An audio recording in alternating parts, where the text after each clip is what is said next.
Assalamualaikum warahmatullahi wabarakatuh. Halo semuanya, perkenalkan nama saya Dian Nur Cahyani, mahasiswa dari GIP Siliwangi dari Program Studi Pendidikan Bahasa dan Sastra Indonesia.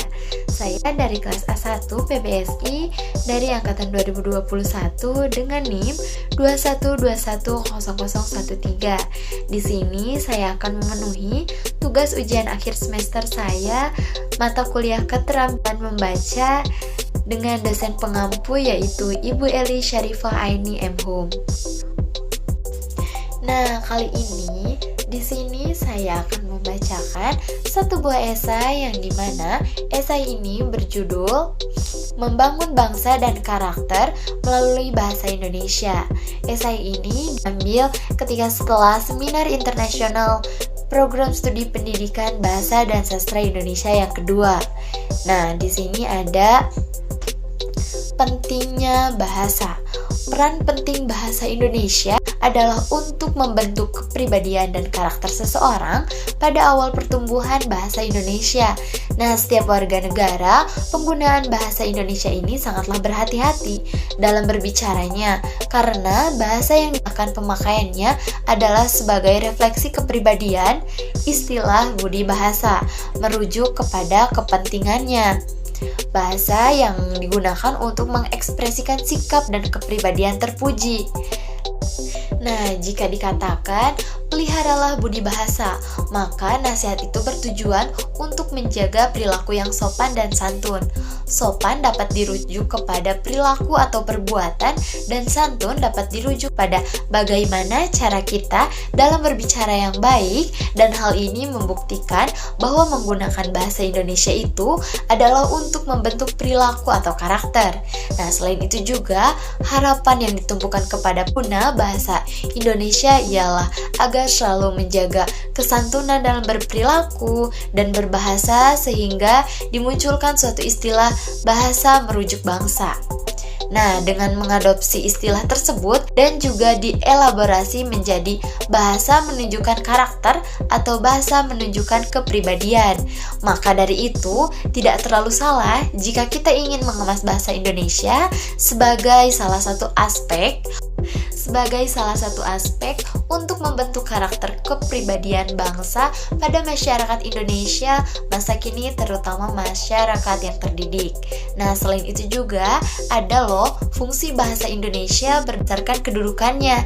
Di antaranya yaitu ada bahasa Indonesia sebagai bahasa nasional, yang dimana berfungsi sebagai lambang kebangsaan nasional, lambang identitas nasional, alat pemersatu bangsa masyarakat yang berbeda-beda, entah itu dari latar, sosial, budaya, dan alat penghubung antar budaya dan antar daerah. Nah, tidak hanya itu juga, bahasa Indonesia pun sebagai bahasa negara yang berfungsi sebagai bahasa yang resmi kenegaraan, bahasa pengantar di lembaga pendidikan, bahasa resmi dalam perhubungan tingkat nasional untuk pembangunan dan pemerintahan, dan bahasa resmi dalam pengembangan kebudayaan nasional, ilmu pengetahuan, dan teknologi. Nah, ada pula fungsi bahasa yang dimana sebagai alat ekspresi diri, alat untuk berkomunikasi, alat untuk integritasi dan adaptasi sosial, dan juga sebagai alat kontrol sosial. Pahami dan terapkan fungsinya dalam berbagai konteks kehidupan yang dimana sebagai pembentuk politik dan karakter di ranah digital.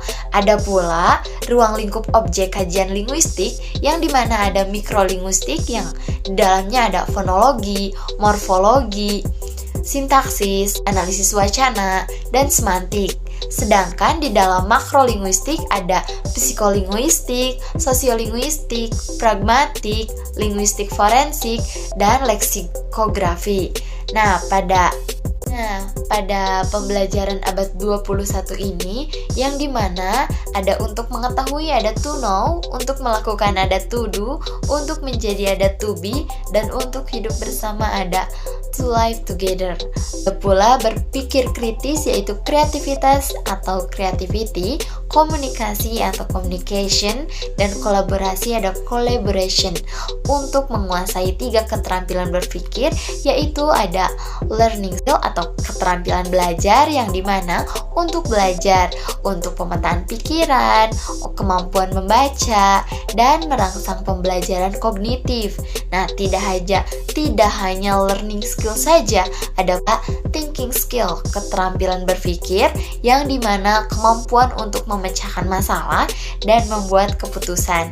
Sedangkan life skill itu keterampilan hidup. Untuk memanajemen diri, kemampuan untuk adaptasi visi, komunikasi, manajemen konflik, dan manajemen waktu. Nah, itulah isi dari esai saya yang berjudul Membangun Bangsa dan Karakter Melalui Bahasa Indonesia pada Seminar Internasional Program Studi Pendidikan Bahasa dan Sastra Indonesia yang kedua. Nah, sekian dari saya. Mohon maaf jika ada perkataan atau salah-salah ucap dari saya. Mohon maaf jika ada penulisan kata yang kurang tepat. Sekian dari saya. Wassalamualaikum warahmatullahi wabarakatuh. Bye-bye.